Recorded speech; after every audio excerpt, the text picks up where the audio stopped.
Hi and welcome to today's vlog. Today I am talking about life lately, so what's been happening to me in July, really.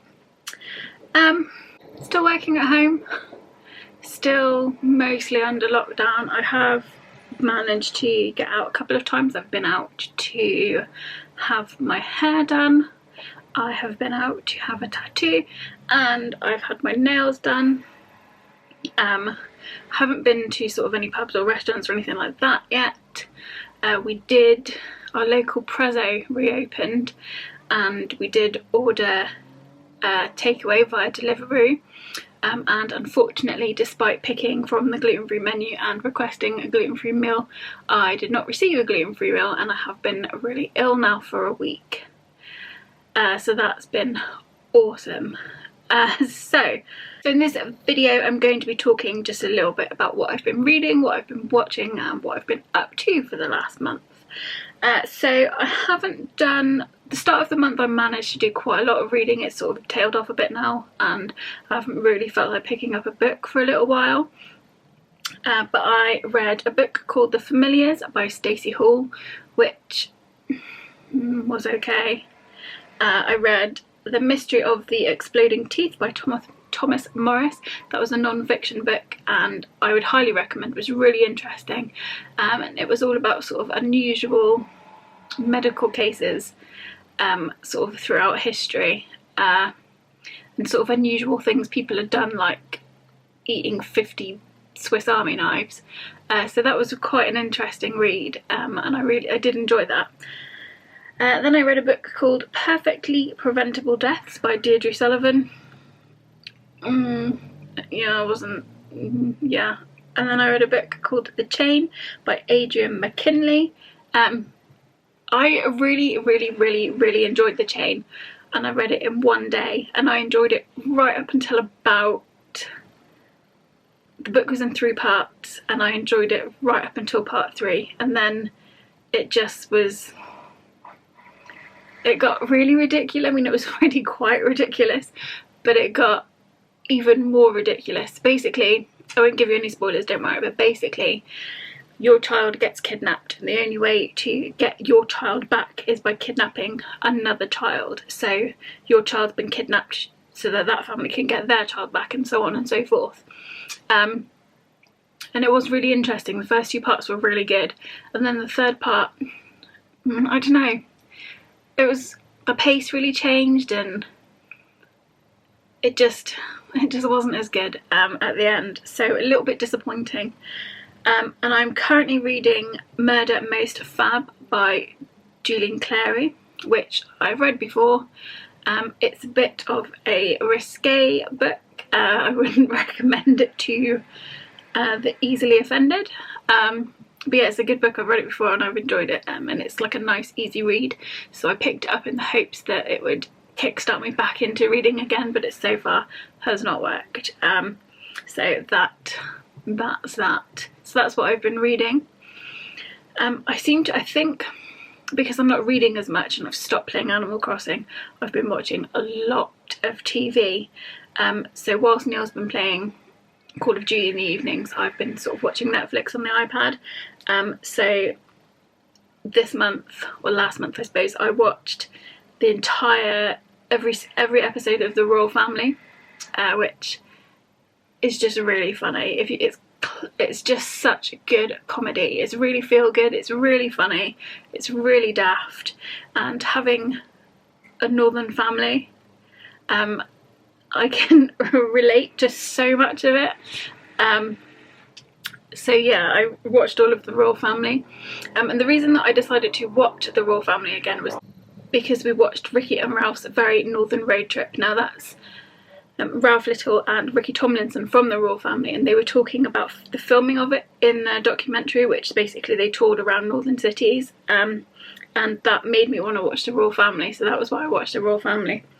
After that I rewatched all of My Crazy Ex-Girlfriend, because I'd watched it up until the last couple of episodes, to like the last 2 episodes, and then I'd never watched the last 2 episodes, and I haven't watched it for like a year. So I decided to start from the beginning, watch it all and catch right up to the end of it all.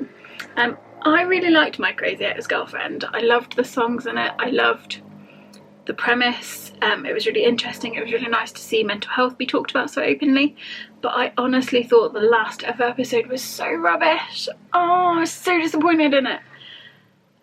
But there you go.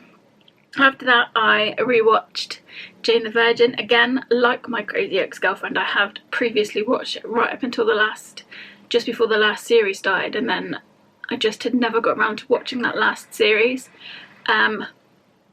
So I've rewatched all of that now. The last episode of Jane the Virgin made me cry. I love Jane the Virgin so much. It's just absolute genius. So I really enjoyed that. I then decided, as you do, to rewatch the US Office again. It's probably about the 6th time I've seen it all from the start, and it makes me cry with laughter every single time. Some of the cold opens are just the best, funniest things in the world. So yeah, I've just finished rewatching all of the US Office. I then watched all of The Good Place.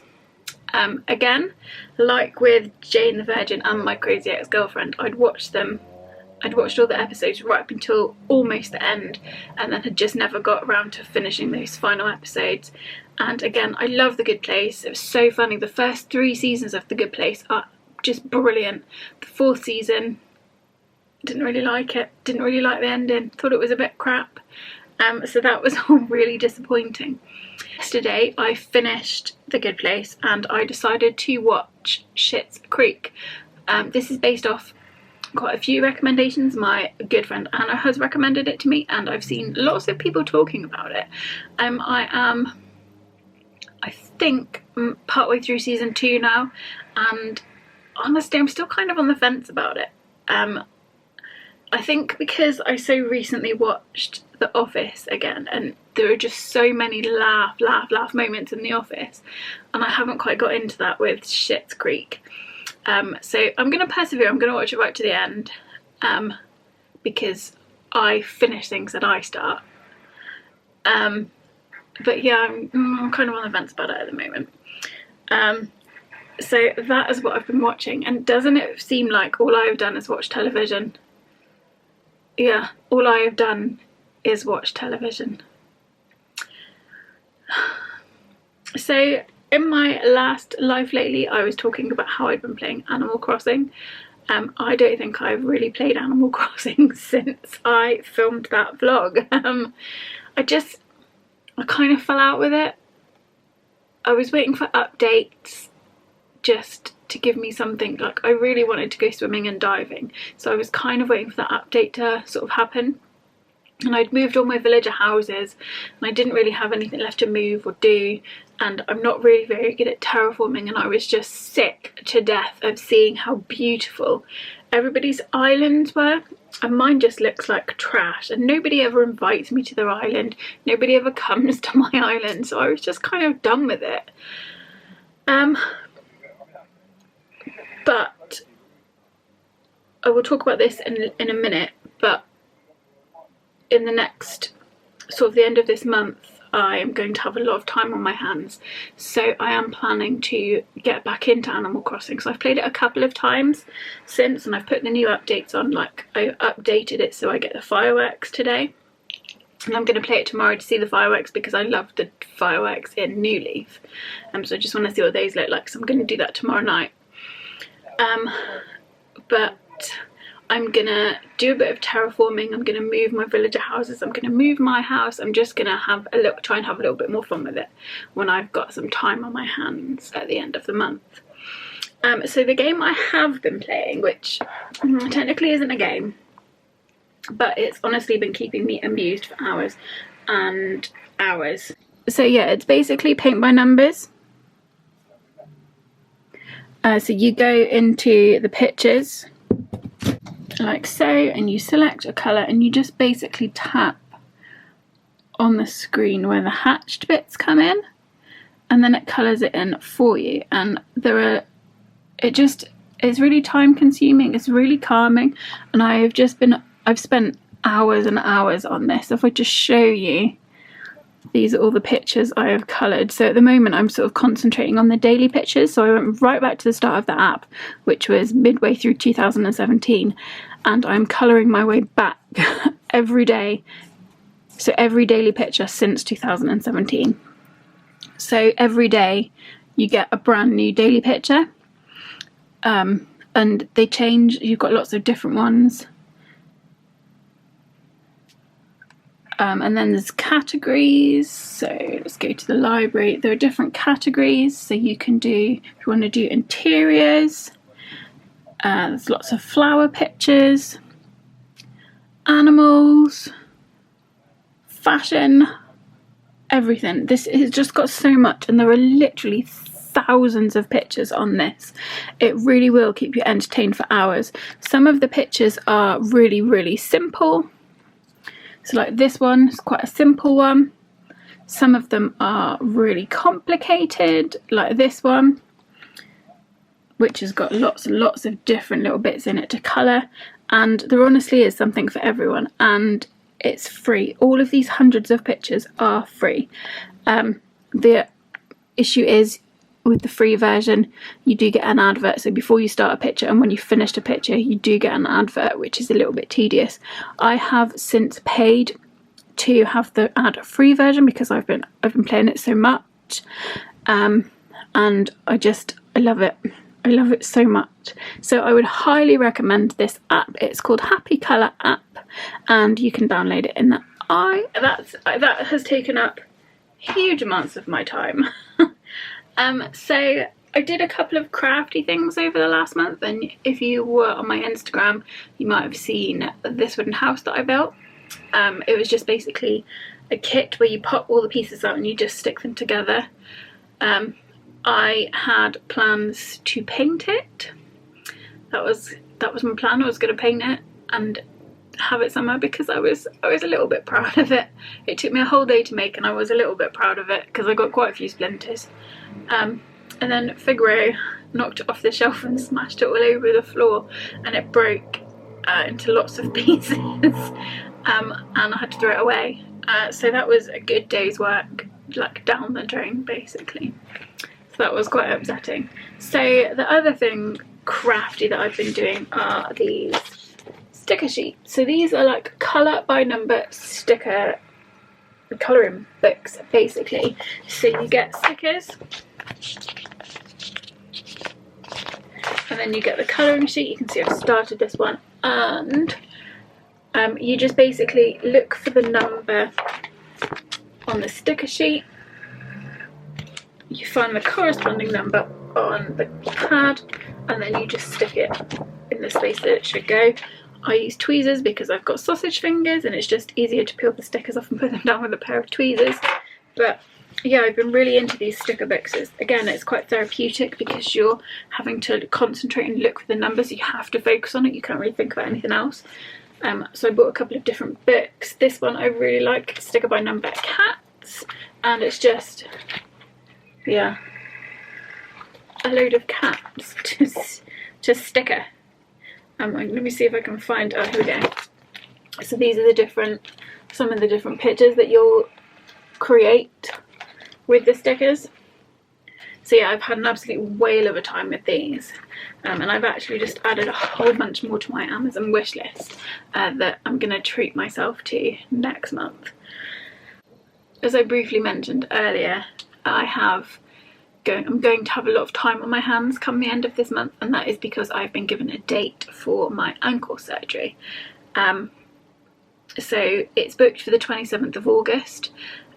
After I've had the surgery, I will be non-weight bearing for around 12 weeks, and I will be bed bound for a lot of that time, just because of the layout of our house, and just because it's going to be a lot easier for me to be upstairs.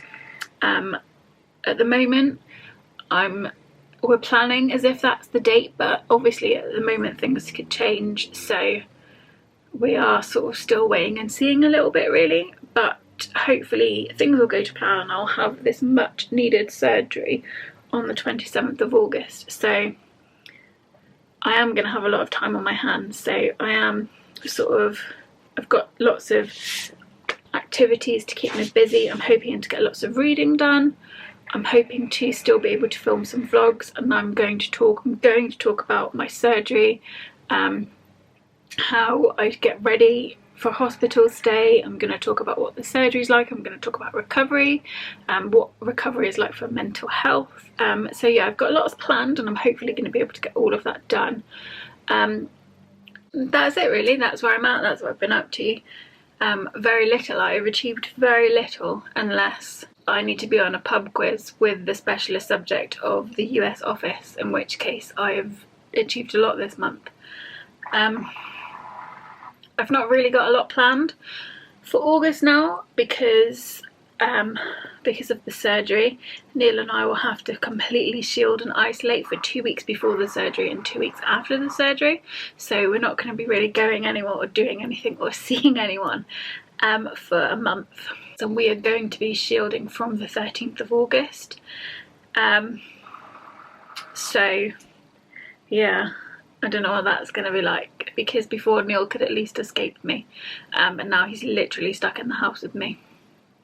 Health-wise, I've been, again, quite poorly. As you might have seen, I had my urodynamics testing done. I have recently had the suggested outcomes shared with me. I'm not ready to share those with you yet though, and I'm having a telephone call with my urology consultant on Monday just to go through the next options. So we'll see how that goes on Monday. I'm not really looking forward to it though, because I don't think I'm gonna like any of the outcomes. But anyway, yeah, I've been quite ill. I've been very migraine-y. I was glutened.